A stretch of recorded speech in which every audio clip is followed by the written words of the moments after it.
everyone, it's Ashwin Rao. In today's video, I wanted to give you a special peek into a used pair of boots that I picked up. You can tell this is not necessarily a new pair, but it's a pair that's really been well maintained from renowned bootmaker Brian the Boot Maker, also known as Roll Club.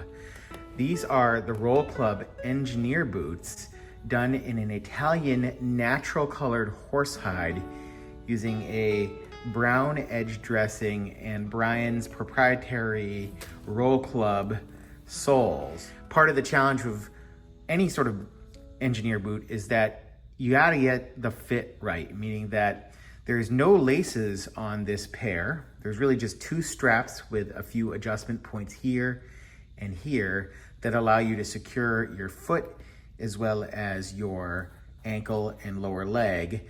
And you want a fit that grabs your heel sufficiently so there's not a whole lot of heel slippage. You want something that's gonna fit and conform to your feet but not cramp your toes. And ideally you want something that's not gonna jiggle around on your ankles too much, but yet feel comfortable. And ultimately you want something that's gonna be easy to put on and take off. And so I've been on the search for the perfect engineer.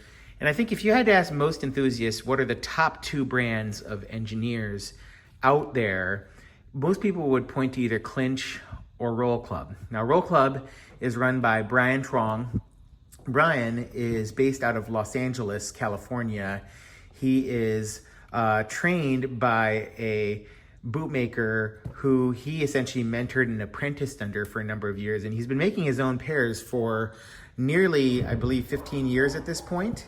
So he has done an incredible job of assembling a loyal and fervently passionate clientele for these boots.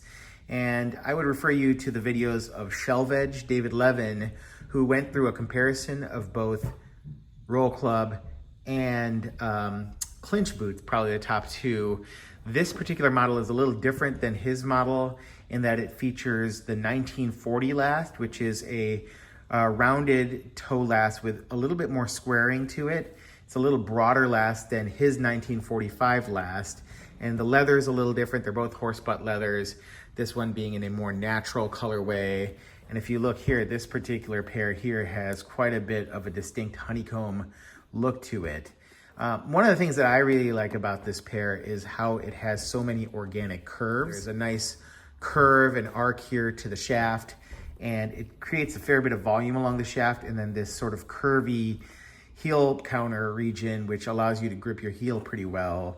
I got this on the used market and was pretty happy with the condition here. Now there's just a little bit of crocking, discoloration from denim from the previous owner.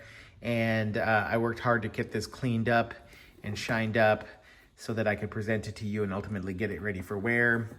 But you can see while there has been some wear to these shoes, it's lost some of its tread and traction along the edges here. For the most part, this sole has a fair bit of life left in it. So I have tried this on, and I will say that this is a slightly more voluminous last from a foot perspective and from an ankle perspective, and yet it still feels really comfortable and not sloppy. And so I'm really thinking that this might be a good fit. Just to go through some specs here, as I mentioned, this is a natural Italian horsehide. I believe this is from the Merriam Tannery, but I cannot be certain about that. That's just my own assumptions based on the temper and the feel of this leather. That honeycombing, which I haven't seen as commonly in Merriam leather, so maybe this is another tannery. Brian does his work with hand welting, hand lasting with, I believe, machine stitched outsoles, though I could be wrong about that. He has been very intentional in the design of his boots that give it a very unique perspective. There's a lot of leather in these with a steel shank, and the shoe is meant to conform and mold to your foot. And so really enthusiastic about Roll Club and their engineer, this being on the 1940 rounded square last with a shorter height, 8-inch height compared to the 10 or 11-inch heights often seen for Clinch boots. The fit between Clinch and this are quite different. As I mentioned, this feels a little bit shorter. It actually feels less hefty and less intense to wear, I guess is the best way to put it, than the clinch boot, which is a whole lot of boot. It really feels like you're putting on a $2,000 pair of boots. This is a little lighter, even though I think many people, when they see these boots, feel like they're kind of tanks. Certainly in comparison to many other boots, these are tanks, but overall, this is a very tolerable boot to wear. So I'm really looking forward to the Roll Club Engineer. You can kind of see how this boot would patina over time with care based off of the previous owner's wear, and my job to clean it up and restore it using pure polish products. The heel block has a fairly aggressive taper, kind of a dogger style heel, or almost a cowboy style heel in terms of the degree of taper here. Feels like a cowboy boot. And this is a stacked leather heel here, which is, I believe, nailed into the sole.